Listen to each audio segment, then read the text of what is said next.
Welcome to my channel SKS technical life. तो अब हमारा नेक्स्ट टॉपिक है क्या? Maxima and minima of function of three independent variable. मतलब कि क्या कि अब हम किसका मैक्सिमम और मिनिमम फाइंड करेंगे उन फंक्शन का जिनमें क्या होते हैं, तीन इंडिपेंडेंट वेरिएबल होते हैं। प्रीवियस वीडियो में हमने पहले वन इंडिपेंडेंट वेरिएबल फंक्शन के मैक्सिमम मिनिमम फाइंड करा, then two independent variable function of derivative function of two independent variable के हमने मैक्सिमम मिनिमम फाइंड करा। नाउ हम करेंगे थर्ड हम इसमें फाइंड करेंगे क्या? Function of three independent variable का मैक्सिमा और मिनिमा। ठीक है ना? ठीक है। तो अब क्या है कि देखो, इसका क्या वर्किंग रूल है, इस वीडियो में आपको बताऊंगा क्या इसका वर्किंग रूल है, और एक इसका न्यूमेरिकल भी आपको मैं सॉल्व कराऊंगा ताकि आपको क्या समझ में आए कि किस तरीके से इसको सॉल्व करना है। ठीक है। इसका जो सॉल्यूशन है वो दो टाइप से हो सकता है, मैं बताऊंगा आपको किस तरीके से, कि एक मैट्रिक्स फॉर्म में और एक नॉर्मल फॉर्म में। ठीक है ना? मतलब इक्वेशंस के फॉर्म में। तो हमने इस वीडियो में बताया आपको इक्वेशंस के फॉर्म में। ठीक है। मैट्रिक्स में भी आप कर सकते हो, बट थोड़ा सा क्या होगा उसमें, प्रॉब्लम होगी आपको सॉल्व करने में। ठीक है ना? डिटर्मिनेंट्स और ये सब फाइंड आउट करने में। तो इससे अच्छा हमने क्या इसको थोड़ा सिंपल वे में, इक्वेशन वे में बताया है। ठीक है। तो आपको सिर्फ इसमें नॉर्मल इक्वेशंस याद रखना है और आप इजीली इसको सॉल्व कर सकते हैं। ठीक है। तो इसको हम इसका वर्किंग रूल समझ लेते हैं सबसे पहले। ठीक है। तो अगर आपने सेकंड जो है हमारा, जो इससे पहली वाली वीडियो थी जिसमें हमने टू इंडिपेंडेंट वेरिएबल वाला करा था, तो अगर आपने वो नहीं देखा तो एक बार उसे देख लीजिए, क्योंकि उसको आप देखेंगे तो आपको ईज़िली समझ में आएगा कि आखिरकार इसमें हो क्या रहा है। ठीक है? उससे कंपेयर करके मैं आपको बताऊँगा कि किस तरीके से हम इसको किस तरीके से इसका वर्किंग रूल होता है। ठीक है? तो सबसे पहले हमने क्या करा है कि देखिए, let f of x comma y comma z, ये क्या हमारा वो फंक्शन है जो कि क्या है, जिसमें क्या है थ्री इंडिपेंडेंट वेरिएबल्स है। ठीक है? एक्स वाई और जेड। ठीक है? ये वो फंक्शन है। ठीक है? तो हमने क्या करा था, जब हमारा टू इंडिपेंडेंट वाला था तो हमने सबसे पहले क्या करा था, उस फंक्शन को क्या एक इक्वेशन में लिखा था। किस तरीके से? कि u is equal to f of x comma y के फॉर्म में। तो हमने भी इधर भी क्या करा है, वही करा है सेम फर्स्ट स्टेप में, u is equal to f of x comma y comma z. ठीक है? इस फॉर्म में हम लिख लेंगे। फिर सेकेंडली हम उसको क्या करेंगे, देखो यहाँ पे हमने टू टू इंडिपेंडेंट में क्या करा था, कि हमने क्या करा था, उसके डेरिवेटिव्स निकाले थे, फर्स्ट ऑर्डर डेरिवेटिव। ठीक है? तो वो हमारा क्या था, दो इंडिपेंडेंट वेरिएबल्स है, तो हमारे डेरिवेटिव्स कितने निकले थे, टू निकले थे फर्स्ट ऑर्डर के। अब यहाँ पे क्या है, तीन इंडिपेंडेंट वेरिएबल है, तो जो हमारे डेरिवेटिव निकलेंगे, फर्स्ट डेरिवेटिव वो कितने निकलेंगे हमारे, थ्री निकलेंगे। तो हमको वो फाइंड आउट कर लेना है। नेक्स्ट उसके बाद हमको एक करना है, हमको ये जो डेरिवेटिव्स निकलेंगे तीनों, इनको हम इक्वेट करेंगे जीरो से, और एक्स वाई और जेड की पॉइंट्स हम फाइंड करेंगे। ठीक है? जो वैल्यूज आएगी वो हम फाइंड करेंगे, और फिर क्या करेंगे, क्या होगा उससे, we get the value of x comma y comma z b. अभी हम मान लेते हैं कि वो जो पॉइंट्स आए हैं वो क्या है, ए कॉमा ए बी और सी आए हैं। ठीक है ना? और ये और मल्टीपल भी हो सकते हैं। ठीक है ना? मतलब एक्स के हो सकते हैं दो पॉइंट हो, वाई के हो सकते हैं दो पॉइंट हो, जेड के हो सकते हैं दो पॉइंट हो, या ज़्यादा भी हो। ठीक है? इस टाइप से भी हो सकता है। नाउ उसके बाद फोर्थ स्टेप में अब हमको क्या करना है, फोर्थ स्टेप में हम क्या करेंगे, जो हम फाइंड करेंगे सेकंड डेरिवेटिव। ठीक है? जो हमारे थ्री इंडिपेंडेंट वेरिएबल हैं उन, इस जो फंक्शन है हमारा उसका हम क्या करेंगे, सेकंड ऑर्डर डेरिवेटिव निकालेंगे। तो सेकंड ऑर्डर डेरिवेटिव क्या होता है, ये हम ऑलरेडी पार्शियल डिफरेंशिएशन में पढ़ चुके हैं। तो अगर आपको नहीं पता है तो आप वहाँ जाके देख सकते हो उस वीडियो को, तो आपको समझ में आ जाएगा किस तरीके से ये हमने सेकंड ऑर्डर डेरिवेटिव्स निकाले हैं। ठीक है? तो ये देखिए, तो जो हमारा d square u by d x square है, वो आएगा क्या, ए के बराबर। उसके बाद सॉरी, डेल स्क्वायर है ना, del square u by del y square हम बी मानेंगे, और उसके बाद del square u by del z square C हो जाएगा। ठीक है? और उसके बाद del square u upon del x del y D is equal to D हो जाएगा, और del square u upon del y del z E हो जाएगा, और del square u upon del x del z क्या हो जाएगा, एफ हो जाएगा। ठीक है? अगर आपको क्या सेकंड डेरिवेटिव निकालना आता है फंक्शन का, जिनके तीन इंडिपेंडेंट वेरिएबल होते हैं, तो आप इजीली इस चीज़ को निकाल सकते हैं। ठीक है?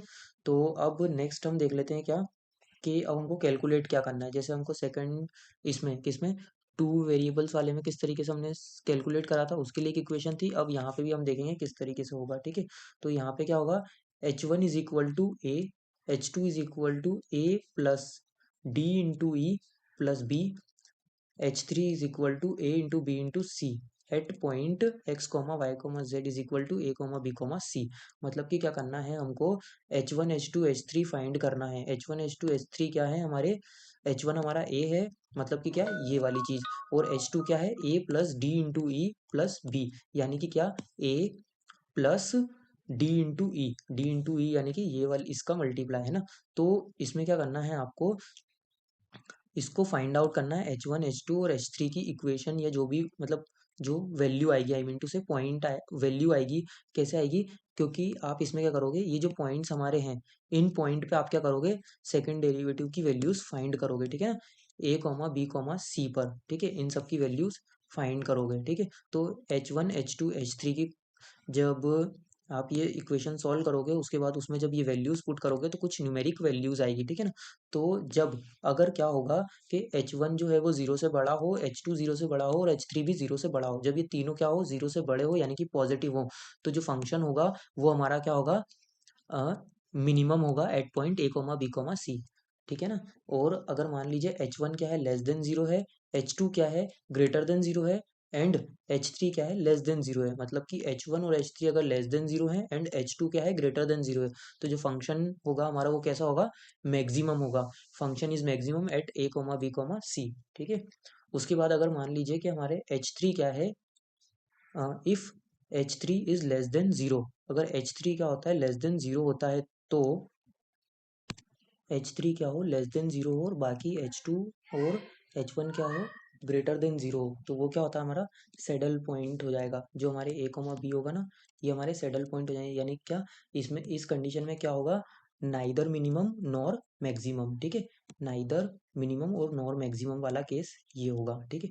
उसके बाद अगर क्या होता है कि हमारे जो जो तीनों H1 H2 H3 है, अगर वो मान लीजिए 0 होते हैं, तो क्या होगा, ये कंडीशन कैसी हो जाएगी, टेस्ट इज इनकंक्लूसिव, मतलब कि क्या, इसमें हम फाइंड नहीं कर सकते, ठीक है ना, इसमें हम फाइंड नहीं कर सकते, ठीक है। तो ये था हमारा क्या, पूरा का पूरा वर्किंग ऑफ थ्री वेरिएबल वाला, ठीक है, थ्री इंडिपेंडेंट वेरिएबल वाला। अब हम देख लेते हैं इस पे बेस्ड एक न्यूमेरिकल, ठीक है, तो आपको अच्छे से समझ में आ जाएगा। तो न्यूमेरिकल क्या है हमारा, ये क्या दिया है, f of x comma y comma z is equal to x square y, x square plus y square plus z square minus 4x minus 6y minus 8z, ठीक है। तो इसको अब हम सॉल्व करके देख लेते हैं स्टेप बाय स्टेप, जैसे मैंने आपको बताया था, ठीक है। इसमें हमको मैक्सिमम मिनिमम फाइंड करना है, वही क्वेश्चन है, ठीक है। तो हमारा क्वेश्चन क्या है, हमारा क्वेश्चन सबसे पहली स्टेप में हम क्या करते हैं, सबसे पहली स्टेप में हम क्या लिखते हैं, u is equal to x square plus y square plus z square minus 4x minus 6y minus 8z, ठीक है। तो ये क्या थी हमारी इक्वेशन थी। उसके बाद एक बार चेक कर लेते हैं इसको हम, ठीक है, minus 4x minus 6y minus 8z, ठीक है। तो ये थी हमारी इक्वेशन। अब फर्स्ट स्टेप हमारी हो गई। सेकंड स्टेप में हम क्या करते हैं, इन सभी का क्या, फर्स्ट ऑर्डर डेरिवेटिव फाइंड करते हैं, यानी कि क्या, del u by del x find करेंगे सबसे पहले। तो del u by del x क्या हो जाएगा, del u by del x इस इक्वेशन का, तो देखो एक्स स्क्वायर का हो जाएगा 2x प्लस वाई स्क्वायर, तो हमारे लिए कांस्टेंट हो जाएगा। जब हम एक एक्स के रिस्पेक्ट में करेंगे तो बाकी की दो वेरिएबल क्या हो जाएंगे, एज अ कांस्टेंट ट्रीट होंगे। तो वाई और जेड ये कांस्टेंट है तो जीरो हो जाएंगे। और -4 में -4, तो -4 का जब डिफरेंशिएशन करेंगे तो क्या आएगा हमारे पास आ जाएगा -4, और x का हो जाएगा 1 और बाकी ये दोनों हो जाएंगे 0, ठीक है। तो ये हो गया हमारे del u by del x का। अब हम निकालेंगे del u by del y का। तो del u upon del y का क्या हो जाएगा यहाँ पे 2y माइनस 6, ठीक है। और now del u upon del z का निकाल लेंगे तो कितना आ जाएगा, यहाँ पे हमारे पास आ जाएगा 2z माइनस 8, ठीक है। तो अब हमको एक करना है, इन तीनों को थर्ड स्टेप में हम क्या करेंगे, इनको इक्वेट करेंगे किससे, जीरो से, और एक्स वाई जेड की कुछ वैल्यू मिलेगी हमको, ठीक है। तो अब जीरो से इक्वेट करके देख लेते हैं। तो 2x minus 4 is equal to zero करेंगे, और फिर हम करेंगे 2y minus 6 is equal to zero, then उसके बाद करेंगे हम 2z minus 8 is equal to zero. तो हमारे पास क्या आ जाएगा, तो हमारे पास x की वैल्यू आ जाएगी क्या, ये 2 आ जाएगी, y की वैल्यू आ जाएगी 3, और z की वैल्यू आ जाएगी हमारे पास 4, ठीक है। तो इसका मतलब जो हमारे पॉइंट्स आए हैं a, b, c, वो क्या आए हैं हमारे पास 2, 3, 4, ये हमारे क्या आए हैं, पॉइंट्स आए हैं, ठीक है। अब हम क्या निकालेंगे इसके बाद हमको एक करना है फोर्थ स्टेप में हमको करना है इसका सेकंड ऑर्डर डेरिवेटिव फाइंड करना है, ठीक है ना। जैसे हमने उसमें करा था सेकंड ऑर्डर डेरिवेटिव जो हमारा 2 वाला था, है ना। तो हमने क्या करना है इसमें, अब सेकंड ऑर्डर डेरिवेटिव फाइंड करना है। तो सेकंड ऑर्डर डेरिवेटिव क्या हो जाएगा इसमें हमारा, जो ए बराबर del square u by del x square, ठीक है। इसका मतलब क्या हो जाएगा वो भी मैं आपको बता देता हूँ। पहले एक काम करते करते जाते हैं solve directly. Del upon del x और ये हो जाएगा del u by del x. इस टाइप से ये हमारा क्या हो जाएगा, ब्रेक डाउन हो जाएगा। और इसके बाद हम इसको सॉल्व कर लेंगे तो क्या आ जाएगा हमारे पास, del upon del x of del u by del x का differentiation. Del u by del x क्या था हमारा, 2x माइनस 4। तो ये हो जाएगा हमारा 2x माइनस 4। तो इसको जब हम डिफरेंशिएट करेंगे तो हमारे पास क्या जाएगा, 2 आ जाएगा, है ना। उसके बाद नेक्स्ट अब हम क्या निकालेंगे, ए के बाद बी की वैल्यू निकालेंगे। Del square u by del y का होल स्क्वायर, जो कि क्या हो जाएगा del upon del y del u upon del y is equal to कितना हो जाएगा, ये del upon del y of 2y minus 6, 2y minus 6, ठीक है। 2y माइनस 6 इसका जब हम डिफ्रेंशिएट करेंगे विथ रिस्पेक्ट टू y तो क्या आ जाएगा हमारे पास, 2 आ जाएगा। यानी कि हमारे पास जो वैल्यूज आ गई है, एक सेकंड, ये हमारे पास जो वैल्यू आ गई है a इज इक्वल टू आ गई है 2 और b इज इक्वल टू भी आ गई है 2। अब इसके बाद हम फाइंड करेंगे क्या, d की वैल्यू, a b के बाद c की वैल्यू, सॉरी। तो c इज इक्वल टू क्या था हमारा, del square u by del z square. तो इसको भी हम सॉल्व करेंगे तो हमारे पास आ जाएगा क्या, पॉइंट्स रखने के बाद हमारे पास आ जाएगा 2, सॉरी, इसको सेकंड डेरिवेटिव निकालेंगे तो हमारे पास आएगा सिर्फ 2, ठीक है। इसी तो हमारे पास सी की वैल्यू क्या आ गई, 2 आ गई। और जब डी वाले को सॉल्व करेंगे तो आपको पता ही है पार्शियल डेरिवेटिव किस तरीके से सॉल्व करते हैं, तो मैं डायरेक्ट आपको बता देता हूँ कि क्या वैल्यूज आएगी हमारे पास। डी इज इक्वल टू आ जाएगा 0, ई इज इक्वल टू भी आ जाएगा 0 और C is equal F is equal to भी आ जाएगा हमारे पास क्या, 0। मतलब कि हमारे ए बी और सी क्या आए हैं, 2 आए हैं, और डी ई और एफ क्या आए हैं हमारे, 0 आए हैं। अब हमको क्या करना है इसमें, अब हमको क्या करना है, कैलकुलेट करना है। क्या कैलकुलेट करना है, कैलकुलेट करना है हमको ये कि जो H1 है वो A है, ठीक है। H2 है वो हमारा क्या है, formula A plus D into E, ठीक है, प्लस बी। और उसके बाद H3 क्या है हमारा, A इंटू बी इंटू सी। अब इन सब की हमको वैल्यूज फाइंड करना है किस पॉइंट पर, A कॉमा बी कॉमा सी, यानी कि 2 3 4 पर, ठीक है ना। जो हमारे पॉइंट्स आए थे ना, ये कौन से, ये 2 3 4। बट अब हमको पता है कि हमारा जो डेरिवेटिव निकला है हमारा, देखो यहाँ पे जो डेरिवेटिव्स की सेकंड डेरिवेटिव की जो इक्वेशन आई है वो किस तरीके से आई है, एक न्यूमेरिक वैल्यू आई है, यानी कि इसमें कोई भी एक्स वाई या जेड नहीं है।